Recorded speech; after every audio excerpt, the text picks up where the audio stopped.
नमस्कार, सत श्री अकाल, आदाब। इन फोकस में आपका स्वागत है। मैं हूं राहुल श्रीवास्तव। बिहार को मिल गए हैं फिर नीतीश कुमार मुख्यमंत्री। पटना का गांधी मैदान सुबह सजा हुआ था। प्रधानमंत्री नरेंद्र मोदी लाव लश्कर के साथ वहां मौजूद थे। मुझे ख्याल आया कि पहले ये विजुअल देख लीजिए। नीतीश शपथ पढ़ रहे हैं। मैं नीतीश कुमार सत्य निष्ठा से प्रतिज्ञान करता हूं ये नीतीश कुमार का 10वीं बार शपथ पढ़ने का मौका था। भारत में सबसे अधिक बार मुख्यमंत्री शपथ ग्रहण का रिकॉर्ड अब उनके पास है। ऐसे में आज एक बीजेपी नेता से जब बात हो रही थी तो उन्होंने ये कहा कि नीतीश जी को 9 बार शपथ पढ़ने के बाद भी शपथ कंठस्थ यानी याद नहीं हुई है, पढ़ काहे रहे थे। बहरहाल नीतीश कुमार एक और कीर्तिमान की ओर बढ़ रहे हैं। सन 2000 से लेकर के नीतीश कुमार 19 साल 93 दिन मुख्यमंत्री रह चुके हैं। उनके ऊपर 6 मुख्यमंत्री हैं जो सीएम की कुर्सी पर उनसे ज्यादा दिन काबिज रहे। टॉप पर हैं पवन चामलिंग, 24 साल 165 दिन। अगर नीतीश अगले 5 साल सीएम रहे तो वो नंबर 3 तक तो जरूर पहुंच जाएंगे, क्योंकि नवीन पटनायक नंबर 2 पर हैं। उनका कार्यकाल 24 साल 99 दिन का है। मगर नीतीश कुमार ने इतिहास में दर्ज तो जरूर हो गए हैं। आइए देखें सबसे पहले कि शपथ ग्रहण में क्या हुआ। नीतीश कुमार 10वीं बार मुख्यमंत्री बन गए। देख लेते हैं कि कुल मंत्री कितने बने। कुल मंत्री जिन्होंने शपथ ली 26, इससे ज्यादा बन सकते हैं। इस कवायद में बीजेपी के 14 मंत्री बने, क्योंकि बीजेपी के ज्यादा एमएलए चुन के आए हैं। लेकिन जेडीयू जिसके थोड़े ही कम हैं, उसके 8 मंत्री बने हैं। अभी और आ सकते हैं क्योंकि मुख्यमंत्री उनका है। एलजेपी रामविलास पासवान, चिराग पासवान की पार्टी के 2 मंत्री हैं। एचएम के 1 मंत्री हैं। आरएलएम के 1 मंत्री। एचएम यानी जीतन मांझी की पार्टी, आरएलएम जो कि उपेंद्र कुशवाहा की पार्टी। अब ये मंत्रिमंडल जो है जातीय और इलाकाई समीकरण को नजर में रख के बनाया गया। तो जाति का समीकरण जो है वो भी बड़ा इंटरेस्टिंग है। इसमें सबसे अहम बात यह है कि बीजेपी के होते कैबिनेट में एक मुस्लिम मंत्री है, मोहम्मद जमा खान है, जेडीयू के चैनपुर से विधायक हैं, वो मंत्री बनाए गए हैं। इसके अलावा सवर्ण मंत्री जो है, भूमिहार जो है, वो 2 हैं। इसके अलावा राजपूत कुल 4 हैं, ब्राह्मण 1, कायस्थ 1, यादव 2, निषाद 2, दलित समाज के 4, महिलाओं जिन्होंने बढ़ चढ़ के वोट किया था, सेकेंड फेज में 74% वोट डाला था, वो बीजेपी द्वारा उनको 3 सीटें मिली हैं। कुशवाहा और कुर्मी जो जाति के हैं उनको 6 सीटें मिली हैं। बीजेपी ने 11 मंत्री जो है सिटिंग उनको ड्रॉप कर दिया है। ये संजय सरोगी, प्रेम कुमार, रेणु देवी, ये बड़े मंत्री थे, इनको ड्रॉप कर दिया है। जेडीयू ने 5 बड़े मंत्रियों को ड्रॉप कर दिया है। उसमें महेश्वर हजारी जो है वो प्रोमिनेंट मंत्री थे, उनको निकाल दिया गया है। नीतीश कैबिनेट में परिवारवाद की खूब झलक मिलती है। यानी चुनाव से पहले तेजस्वी यादव ने एक आरोप लगाया था कि वहां पे एक परिवार आयोग का गठन होना चाहिए, डायनेस्टिक कमीशन बनना चाहिए, क्योंकि तमाम लोगों को ओहदे मिल रहे थे सरकार द्वारा। अब इस कैबिनेट को देखिए तो उपेंद्र कुशवाहा के बेटे जो है दीपक प्रकाश, उनको मंत्री पद दिलाया गया है। अभी विधायक भी नहीं है, संभवतः विधान परिषद से उनको लाया जाएगा। तो एक परिवारवाद का मामला हुआ। नितिन नवीन मंत्री बने हैं। बीजेपी के दिग्गज नेता नवीन किशोर प्रसाद सिन्हा के बेटे हैं, ये पहले भी मंत्री थे। श्रेयसी सिंह कैबिनेट में शामिल हुई हैं, केंद्रीय मंत्री दिग्विजय सिंह की बेटी है। इसके आगे रमा निषाद है, पूर्व सांसद अजय निषाद की पत्नी। रमा निषाद ने बीजेपी में टिकट पाया, जीती और अब मंत्री बन गई है। सम्राट चौधरी पूर्व विधानसभा अध्यक्ष शकुनी चौधरी के बेटे हैं, काफी पार्टियों में सफर तय कर चुके हैं। नीतीश कुमार की 10वीं शपथ राजनीतिक सिग्नल से लोडेड है। जातिगत सिग्नल तो आपने देख लिया, पुराने मंत्रियों को ड्रॉप करा गया, एंटी इनकम्बेंसी थी, वो सिग्नल देख लिया। नीतीश ने तय कर लिया है कि वो बिहार के सीएम के रूप में खुश है। ये सिग्नल मोटा मोटा दिख रहा है। जब तक उनका गठबंधन उनको सीएम बनाता है वो साथ में रहेंगे, यानी अगर नहीं बनाता है तो कहीं और की खोज करेंगे। तो पीएम बनने का सपना सीएम की पद पे सेटल हो जाने के बाद लगता है कि एक समय पे नीतीश कुमार का जो पीएम बनने का सपना था, जिसके कारण उन्होंने नरेंद्र मोदी से अपनी फ्रिक्शन क्रिएट करी थी, वो लगता है सपना उन्होंने पूरी तरह से छोड़ दिया है। 2023 में महागठबंधन के साथ रहते उनकी इच्छा परवान पे चढ़ी थी। उन्होंने इंडिया ब्लॉक के लिए बहुत मेहनत करी, मगर जब उनको 2024 के चुनाव के लिए ना तो कन्वीनर बनाया गया इंडिया ब्लॉक का, और ना ही पीएम पद का दावेदार चेहरा बनाया गया, तो वो समझ गए कि मोदी के साथ ही रहने में उनको फायदा है, क्योंकि इस अलायंस में उनका कुछ नहीं होने वाला। इसलिए 9वीं बार शपथ पढ़ने के बाद नीतीश कुमार के बयान अगर आप सुने तो हम अब साथ ही रहेंगे। उसके बाद नीतीश ने नरेंद्र मोदी से पुरानी दुश्मनी भुला दी, 2 बार नरेंद्र मोदी के पैर छूते दिखे, बार बार कहा कि अब हम कहीं नहीं जाने वाले। बहरहाल मंत्रिमंडल की गणित आसानी से नहीं आई है। जो शपथ ले गए हैं ये आने वाले दिनों में आएंगे, अभी इस पे जद्दोजहद जारी है। इसके लिए दांव-पेच काफी चलेगा। भाजपा और जदयू के बीच इस पे तनाव था, बातचीत चल रही थी। चुनाव के नतीजे आए थे, हिसाब लगाइए 14 नवंबर को। 2 दिन सभी घटक दलों ने तोलमोल हिसाब किया अपना अपना बैठ के कि मेरे बही में इतने नेता तो इतना मेरा वो होना चाहिए, इतने मंत्री होने चाहिए। 17 नवंबर को उम्मीद थी कि नीतीश गवर्नर को इस्तीफा सौंप देंगे, मगर नीतीश कुमार ने ये फैसला टाल दिया। 19 नवंबर के लिए इसको टाला। इशारा किया बीजेपी को कि सरकार बनेगी तो उसमें उनकी शर्तें अहम होंगी। भले ही बीजेपी में ने जेडीयू से ज्यादा सीटें जीती हैं, मगर नीतीश कुमार वो अपना अपर हैंड नहीं खोना देना चाहते थे। उसी रात 17 नवंबर की रात को क्या हुआ, रात 9:15 बजे पटना के वीआईपी हैंगर में 2 जदयू के बड़े नेता अलग अलग गाड़ियों से पहुंचे। ये थे जदयू के कोटे के केंद्रीय मंत्री लल्लन सिंह और वर्किंग प्रेसिडेंट संजय झा। दिल्ली से बीजेपी द्वारा एक हवाई जहाज स्पेशल भेजा गया था, क्योंकि नीतीश कुमार ने संदेशा भेजा था कि वो ये दोनों उनके दूत के रूप में कुछ संदेश लेकर के आ रहे हैं। ये दोनों नेता दिल्ली पहुंचते हैं, सीधे गृह मंत्री अमित शाह के घर पर जाते हैं, वहां बैठक होती है। बाद में वहां जेपी नड्डा भी आते हैं, जो बीजेपी के अध्यक्ष हैं। नीतीश का संदेशा क्या था, वो मंत्रिमंडल की बात तो सेटल थी, लेकिन वो स्पीकर का पद किसी जेडीयू नेता को देना चाहते थे। क्यों? यहां पे पेच फंस गया। 2020 से विधानसभा को 3 स्पीकर मिले 5 सालों में। सोचिए, नीतीश कुमार की पलटी बाजी के कारण नीतीश कुमार पलट जाते थे तो सरकार गिर जाती थी, इस्तीफा होता था, तो स्पीकर जिसका होता था वो हटता था, नया स्पीकर आता था। नवंबर 20 से अगस्त 2022 तक बीजेपी के विजय सिन्हा स्पीकर थे, क्योंकि बीजेपी का अपर हैंड था उस समय पे। अगस्त 22 से लेकर फरवरी 2024 तक आरजेडी के अवध बिहारी जो थे वो स्पीकर रहे। क्यों? क्योंकि आरजेडी की सीटें 75 थी, उसके मुकाबले नीतीश कुमार की महज 43 थी। फरवरी 24 से बीजेपी के नंदकिशोर यादव स्पीकर हो गए। क्यों? क्योंकि नीतीश कुमार ने दूसरी बार इस विधानसभा में पलटी मार दी थी, और उस पलटी के कारण जेडीयू को जो स्पीकर पद था वो नहीं मिला, बीजेपी को मिला। अब जेडीयू की आदत थी कि 15 साल से 2005 से जब नीतीश कुमार फुल फ्लेज पहली बार टर्म के लिए आए, तब से लेकर के 2005 से नवंबर 2020 तक नीतीश कुमार की पार्टी का स्पीकर होता था। अब नीतीश कुमार स्पीकर क्यों चाहते थे, ये इंटरेस्टिंग है। अब 1-2 गठबंधन बदलने पर स्पीकर उनका रहेगा। अगर पलटी मारते हैं तो स्पीकर उनका होगा, तो उसका फायदा ये है कि स्पीकर बदलने की जरूरत नहीं, कंटिन्यूटी रहेगी। दूसरा, नीतीश कुमार के मन में बैक ऑफ द माइंड कहीं ना कहीं ये खटका जरूर है कि अगर बीजेपी महाराष्ट्र की तरह कुछ तोड़ फोड़ करने की कोशिश करती है तो उनका स्पीकर बड़ा काम आएगा और वो बचाव का एक सिक्योरिटी नेट बनाएगा। इसलिए नीतीश कुमार चाहते थे, लेकिन बीजेपी इसके लिए तैयार नहीं हुई। गया टाउन से लगातार 9 बार जीतने वाले प्रेम कुमार लगता है बिहार विधानसभा के स्पीकर बनेंगे। सबसे मजबूत दावेदार इस समय पे उनको माना जा रहा है।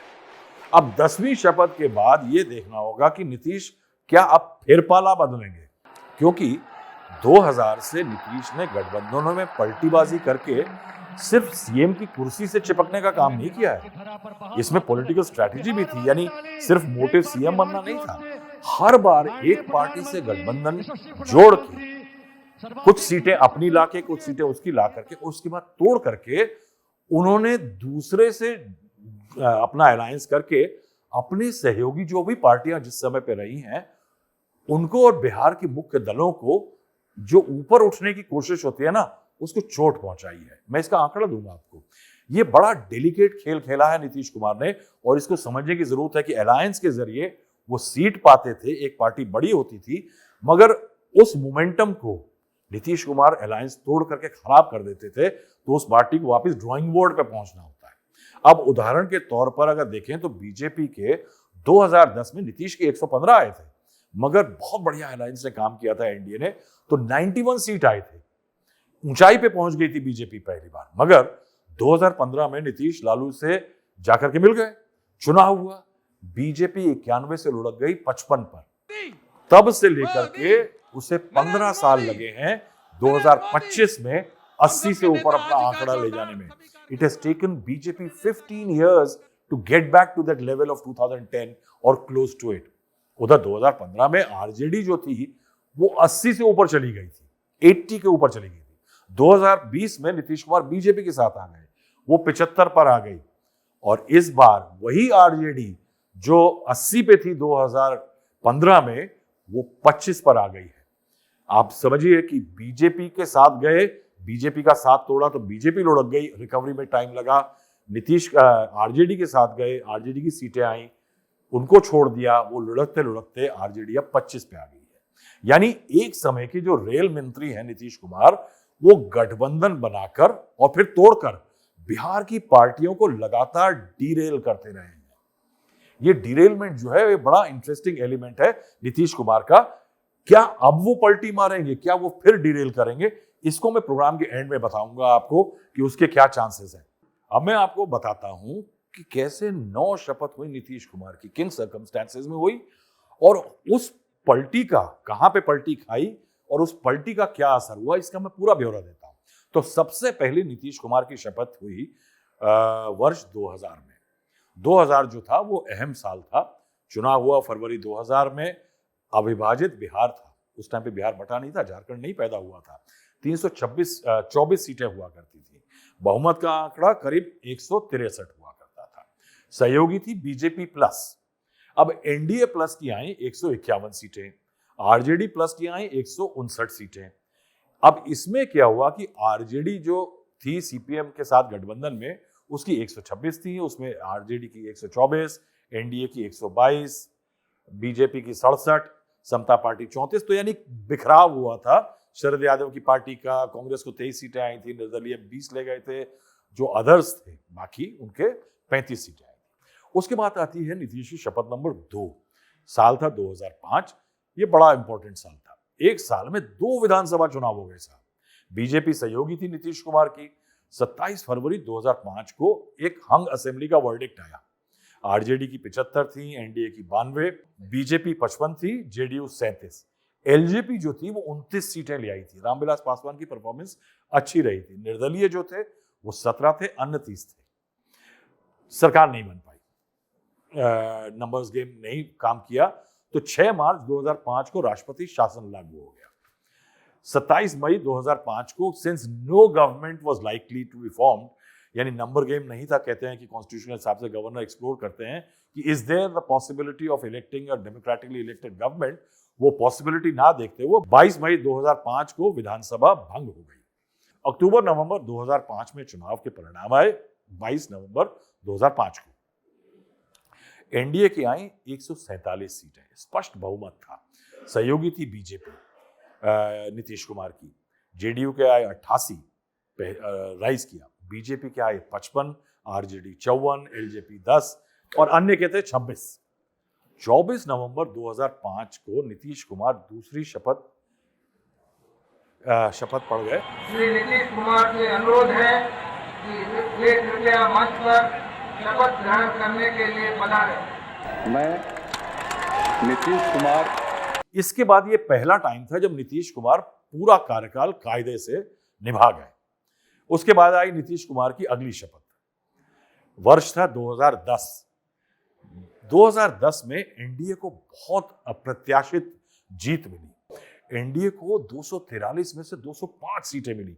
85% का वोट उस समय एनडीए को आया था। आप ये सोचिए कि क्या सफलता मिली थी कि जेडीयू को 115, बीजेपी को 91, यानी 2025 में जो मिला है वो इससे कम है। आरजेडी महज 22 पे सिमट गई थी, कांग्रेस के 4 थे। उसके बाद आता है 26 नवंबर 2010, जब नीतीश कुमार ने फिर से शपथ पढ़ी। आगे पढ़ने से पहले यहां पे 2 महत्वपूर्ण घटनाएं भी बता दूं। जून 2013 आया तो जेडीयू बीजेपी से अलग हुई। 16 जून 2013 को जेडीयू ने बीजेपी से 17 साल पुराना गठबंधन तोड़ दिया।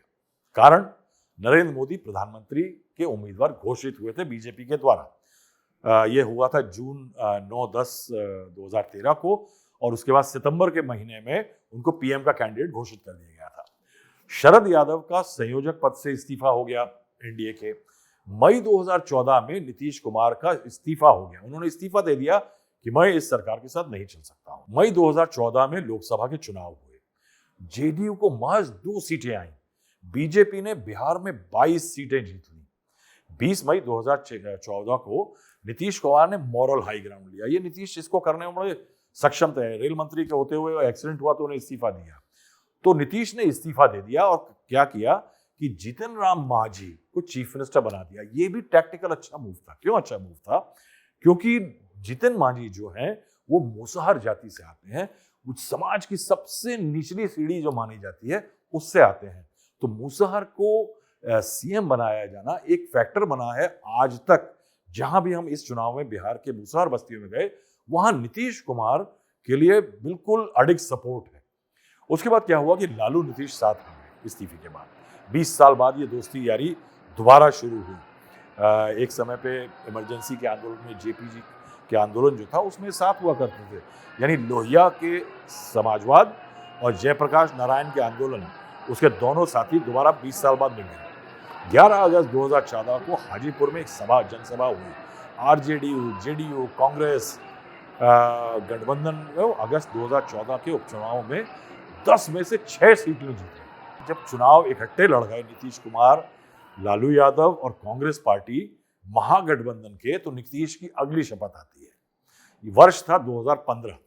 2015 का वर्ष ने प्रूव कर दिया कि नीतीश कुमार जिसके साथ चले गए, जीत उसकी होती है। तो पहले जीतन राम मांझी हटाए गए, नीतीश सत्ता में लौटे।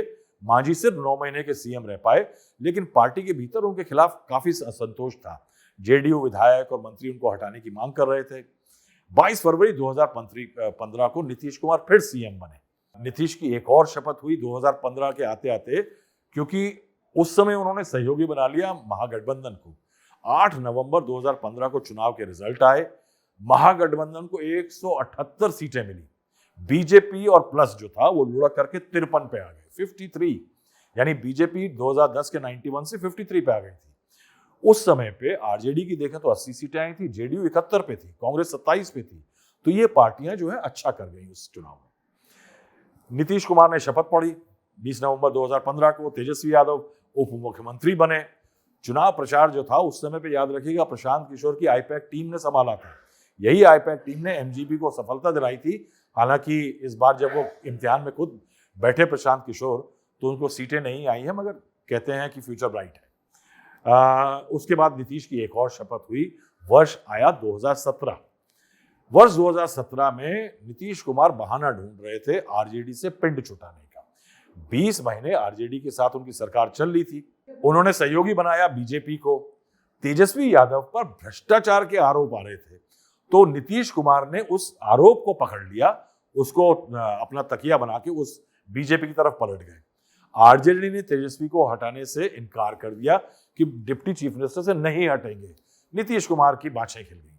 नीतीश कुमार ने 26 जुलाई 2017 को इस्तीफा दिया। 27 जुलाई को उन्होंने फिर शपथ ली।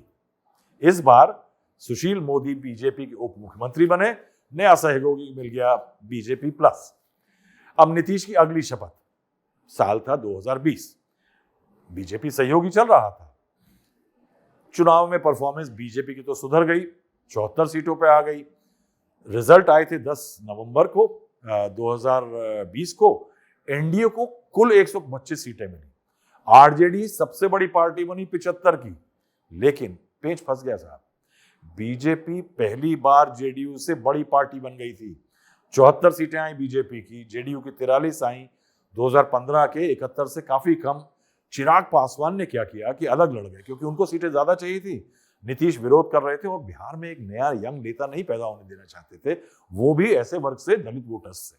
तो चिराग पासवान को उन्होंने सीटें नहीं दी। चिराग नाराज हो गए। 137 सीटों पर चुनाव लड़ करके जेडीयू को करीब 30 सीटों पर उन्होंने नुकसान पहुंचाया।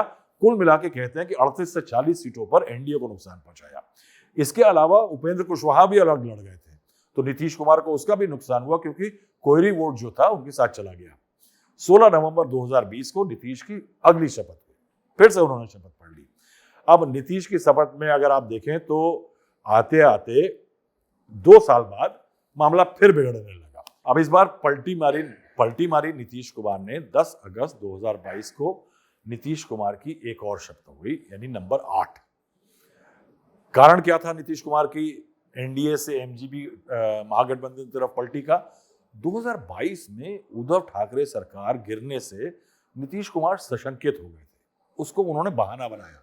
नीतीश कुमार ने महाराष्ट्र के राजनीतिक घटनाक्रम का सहारा लिया, कहा कि घटना से वो डर गए हैं, एनडीए छोड़ दिया, आरजेडी कांग्रेस में वापस कर ली और शपथ पढ़ ली।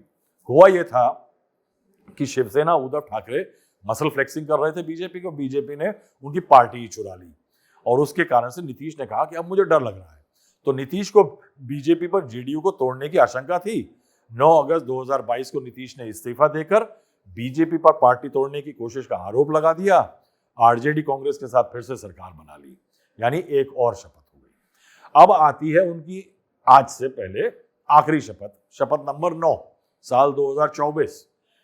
उस समय पे महाराष्ट्र में सशंकित थे, शिवसेना की तरह से जेडीयू बीजेपी तोड़ दी थी, ये सब डर खत्म हो गए साहब। 24 आते आते नीतीश कुमार ने 1 साल लगाया और इंडिया गठबंधन बना दिया बीच में। विपक्षी दलों को साथ मिला करके चलने लगे। इंडिया ब्लॉक बनाने में नीतीश कुमार का हाथ था। पटना में पहली बैठक करवाई 23 जून 2023 को। इंडिया ब्लॉक की दूसरी बैठक हुई मुंबई 31 अगस्त से 1 सितंबर 2023 में। उसके बाद एक बेंगलोर में भी बैठक हुई। मगर 13 जनवरी 2024 की बैठक में नीतीश कुमार को इंडिया ब्लॉक का संयोजक नहीं बनाया गया। इस पे उन्हें आपत्ति हो गई। उनको लग रहा था कि वो बना दिए जाएंगे अगर कन्वीनर, उसके बाद मतलब होगा नेचुरली वो प्रधानमंत्री का चेहरा होंगे इंडिया ब्लॉक के और नरेंद्र मोदी को चैलेंज करेंगे। और उनको लग रहा था कि असेसमेंट की प्रधानमंत्री बनने का ये बढ़िया मौका है। अब नीतीश कुमार इंडिया ब्लॉक की अनिश्चितता और बीजेपी की स्थिरता के बीच में दुविधा में थे बहुत ज्यादा। 2024 में उन्होंने फिर बल्टी मार ली। जब देखा कि कहीं दाल नहीं गल रही इंडिया ब्लॉक में प्रधानमंत्री बनने की, तो बैठक के 2 सप्ताह बाद, आखिरी बैठक जो इंडिया ब्लॉक की थी उसके 2 सप्ताह बाद नीतीश ने एनडीए में अपनी री एंट्री मार दी, वापस आ गए। अब उसके बाद आई उनकी एक और शपथ। 2024 का साल था, 28 जनवरी 2024 सीएम पद से इस्तीफा दिया, महागठबंधन का साथ छोड़ा, सहयोगी फिर से एनडीए और बीजेपी बन गई। 28 जनवरी 2024 को नीतीश ने 9वीं शपथ पढ़ ली और शपथ के बाद क्या बयान दिया? अब हम साथ साथ हैं। उसके बाद नीतीश कुमार नरेंद्र मोदी से अपनी पुरानी दुश्मनी भी भुलाते दिखे। 2 बार तो नरेंद्र मोदी के पैर छूते दिखे। बार बार क्या कहते थे? अब हम कहीं ना जाने वाले। ये नीतीश कुमार का लास्ट वर्जन है उनकी पॉलिटिकल लॉयल्टी का। तो नीतीश कुमार और नरेंद्र मोदी की आज जो जम करके यारी दिखी है स्टेज पे स्वेरिंग इन सेरेमनी के बाद, वो प्रधानमंत्री ने आज नीतीश कुमार का हाथ थाम कर एक झटके से ऊपर कर दिया। राजनीति में ये बताता कि समय बदलता कैसे है। अब ये उदाहरण है उसका। 10 मई 2009 को मैं लुधियाना में था। लुधियाना में प्रधानमंत्री के उस समय बीजेपी के उम्मीदवार थे LK आडवाणी। लुधियाना में अकाली दल, क्योंकि उनकी प्रकाश सिंह बादल जो अकाली दल के थे उनसे बहुत बढ़िया दोस्ती थी, क्योंकि ज्यादातर जो अलायंस हुए थे बीजेपी के एक समय पे शिवसेना से महाराष्ट्र में बाला साहब ठाकरे के साथ अकाली दल के प्रकाश, वो आडवाणी की देन थी। तो लुधियाना में अकाली दल ने एनडीए की एक बड़ी रैली आयोजित की थी। नीतीश कुमार एनडीए में थे, मगर नरेंद्र मोदी से उनकी खिटपिट थी। क्यों? वो उनके साथ स्टेज पे नहीं दिखना चाहते थे अपने मुस्लिम वोट के लिए और 2002 के गुजरात दंगों के कारण। ऐसे में वो आना नहीं चाहते थे उस रैली के लिए। बीजेपी के वरिष्ठ नेता अरुण जेटली ने कहा कि ऐसा करें, इनको बुलाने के लिए। अरुण जेटली की भी पड़ती थी नीतीश से, तो उन्होंने जदयू के संजय झा को कहा कि आडवाणी चाहते हैं कि नीतीश उस रैली में आए। अब नीतीश कुमार किसी तरह मन मारकर आ गए। नरेंद्र मोदी ने मौका देखा। नरेंद्र मोदी ने क्या किया? पीछे से आकर के नीतीश कुमार के बगल में खड़े होकर हाथ खड़ा कर दिया। ये नीतीश कुमार को अखर गया, क्योंकि वो उनकी पॉलिटिकल इमेज के लिए गया। फिर आया अक्टूबर 2011, सितब दियारा, ये बिहार यूपी बॉर्डर पे गांव है, लोकनायक जयप्रकाश नारायण का। आडवाणी जी ने जन चेतना यात्रा शुरू करनी थी। उन्होंने चीफ मिनिस्टर नीतीश कुमार से झंडा दिखा करके विदा करवा दिया यात्रा को। यह भी विवाद था। 2015 में नीतीश ने फिर मोदी से हाथ छुड़ाया, चुनाव में एमजेबी की मदद करी, बीजेपी लुढ़क गई 55 पे, और इसके कारण बीजेपी में भी बवाल हुआ था, क्योंकि उससे थोड़ा समय पहले बीजेपी दिल्ली आ रही थी, उसके बाद बिहार हार गई, और उसमें एक बयान आरएसएस के चीफ रिजर्वेशन को लेकर के मोहन भागवत का भी था। इसके कारण बीजेपी में कुछ लोग जिन्होंने बहुत सालों से स्वर नहीं उठाए थे नरेंद्र मोदी के खिलाफ, वो अचानक वोकल हो गए। लेकिन अब इसके बाद देखना यह है कि इतनी फ्रिक्शन के बाद, इतने सालों की हिस्ट्री के बाद 2022 से जो दिख रहा है हमें, 24 के शुरुआत से जो दिख रहा है, 1-1.5-2 साल होने वाले हैं, जो ब्रोमांस दिख रहा है नरेंद्र मोदी और नीतीश कुमार का, क्या ये आगे खटाई में पड़ सकता है? क्या नीतीश कुमार अभी पलटी मार सकते हैं? इसमें देखिए, the jury is out. Nitish Kumar के बारे में लालू प्रसाद यादव ने एक बार कहा था कि नीतीश कुमार के पेट में दांत हैं, और नीतीश कुमार मन में जो सोच लेते हैं कई बार वो खुद को नहीं बताते हैं कि उन्होंने क्या सोचा है। लेकिन मैं अगर आकलन करूं तो कुछ कारण ऐसे दिखते हैं जिसके कारण नीतीश कुमार के लिए पलटी मारना मुश्किल है। मुश्किल इसलिए कि नीतीश कुमार फिर से सीएम बन गए हैं, लेकिन खबर गर्म यह है कि उनका ये आखिरी चुनाव है, यानी आखिरी सीएम की पारी होगी। ये जदयू के लिए कसौटी की घड़ी होगी। मगर हर विश्लेषक के मन में सवाल, में जैसे पहले कहा कि बीजेपी आगे बढ़ रही है बिहार में, लगातार दूसरे चुनाव में वो जेडीयू पे भारी पड़ी, यानी आगे रही है, ज्यादा सीटें जीती है, तो क्या बीजेपी अपने दम पर अपना सीएम बनाएगी इस विधानसभा में? ये एक सवाल, यह प्रश्न और है। बीजेपी के बारे में कहना अभी मुश्किल है, क्योंकि बीजेपी में जो होता है वो नरेंद्र मोदी और अमित शाह से आगे शायद बाकी लोगों को नहीं पता होता है। मगर नीतीश कुमार के बारे में मैं ये कहूंगा कि नीतीश के लिए पलटी मारने की जो स्पेस थी ना, मैन्यूवर करने की, यू टर्न करने की रास्ते जो थे वो कम हो गए। क्यों मुश्किल होगी? कि हालांकि नीतीश कुमार जरूरी है बीजेपी के लिए, और मगर एक कारण है। कारण नंबर 1, नीतीश के लिए आरजेडी और बाकी दल के साथ पहले की तरह से सरकार बनाना बीजेपी के लिए छोड़ के मुश्किल होगा, क्योंकि नंबर गेम बड़ा खराब हो गया है। जदयू की सिर्फ आरजेडी की सिर्फ 25 सीटें हैं, कांग्रेस वगैरह मिला ले तो वो ज्यादा सीटें नहीं होती हैं।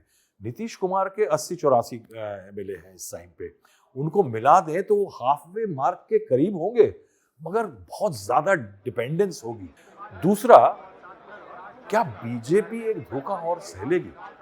नीतीश की पार्टी के साथ अगर नीतीश साथ छोड़ते हैं या पलटी मारते हैं, तो क्या वो नहीं हो सकता जो शिवसेना के साथ महाराष्ट्र में हुआ?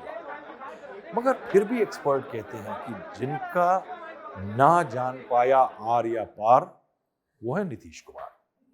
आज के लिए इतना ही। कैसा लगा कार्यक्रम आपको? कमेंट्स में बताइएगा। बहुत बहुत शुक्रिया। शुभ रात्रि।